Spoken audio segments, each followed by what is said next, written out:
श्लोक नंबर 15।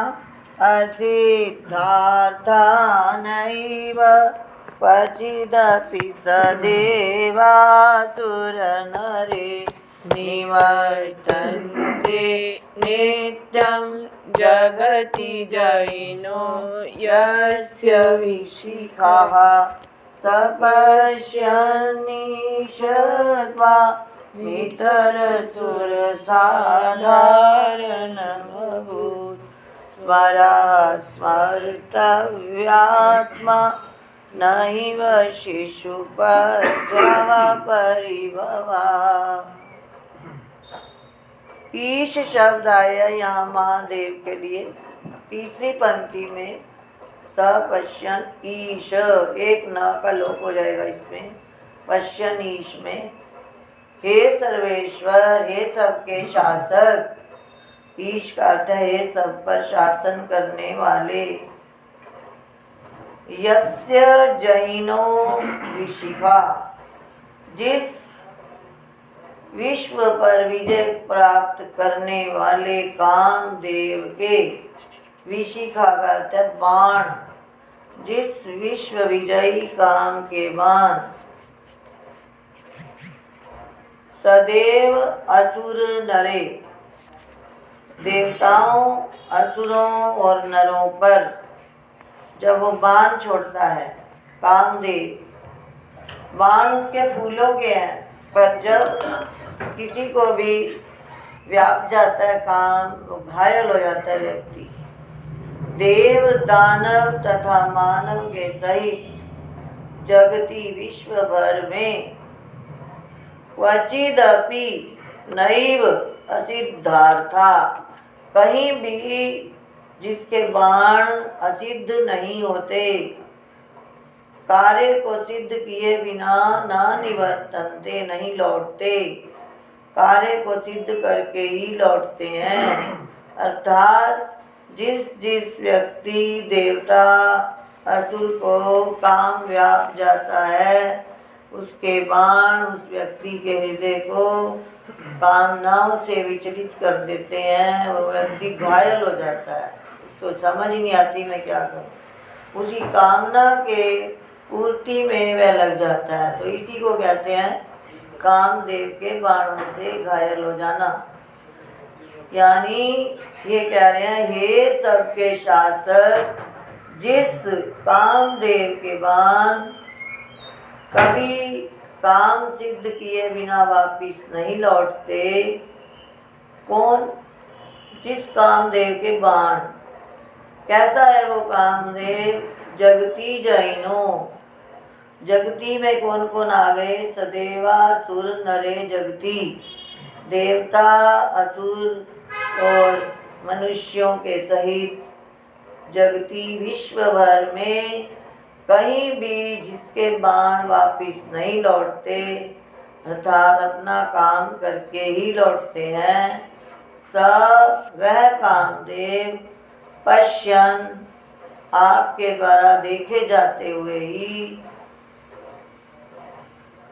आपको कैसे देख रहा था वो कामदेव? स पश्यन त्वाम, उस कामदेव ने जब आपको ऐसे देखा, इतर सुर साधारणम अभूत, दूसरे साधारण देवताओं की तरह जब आपको देखा, तो वह स्मरा, स्मरा मैंने भी कामदेव होता है, वह स्मरा स्मर्तव्य आत्मा, स्मर्तव्य आत्मा बन गया, स्मृति का विषय रह गया। अर्थात भगवान शिव ने अपना तीसरा नेत्र खोला और वो भस्म हो गया, क्योंकि उसने ये गलती करी कि वो महादेव को भी अन्य देवों के समान देख रहा था, कि जैसे मैं अन्य देवताओं पर विजय प्राप्त कर लेता हूँ, ऐसे महादेव पर भी मैं विजय प्राप्त कर लूँगा। परंतु जैसे ही महादेव ने तीसरा नेत्र खोला, वो स्मर्तव्य आत्मा हो गया, यानी उसकी मृत्यु हो गई, भस्म हो गया।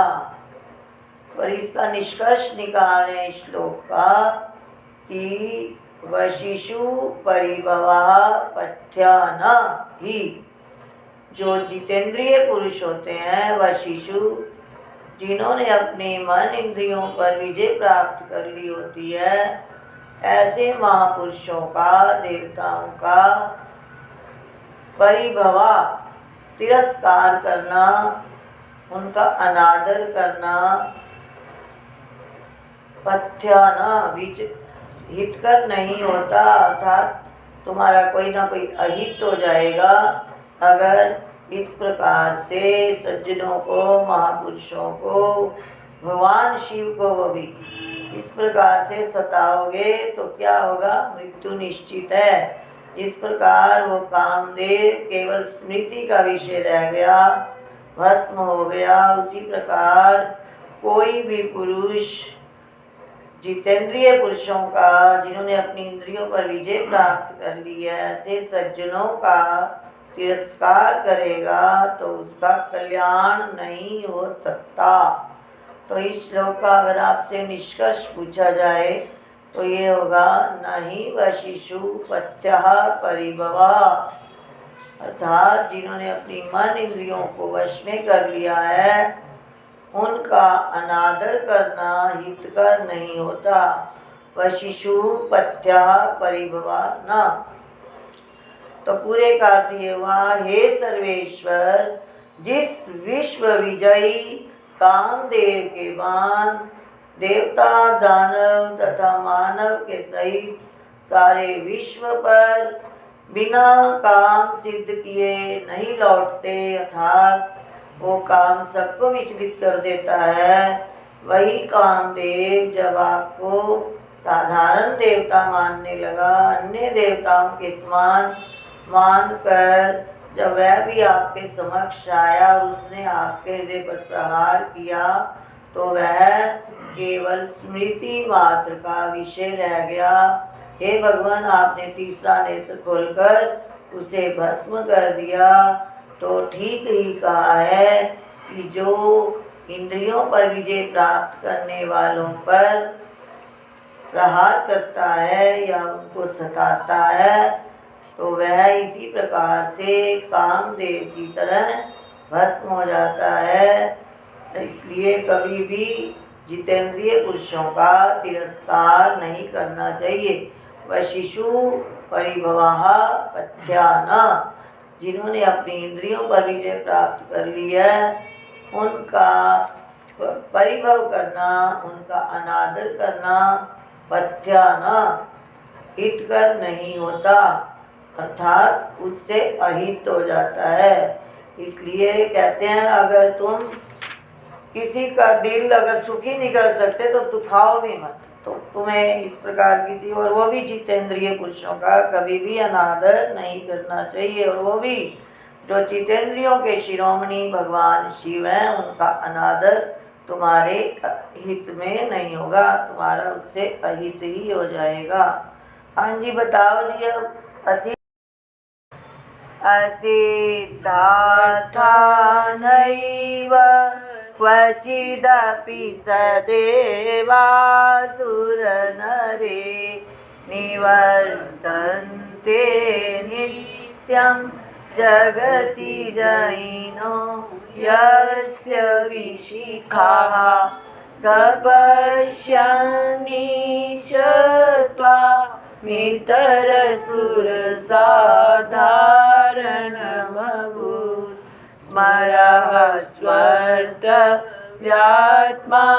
नहि वः शिशुपथ्यः परिभवः।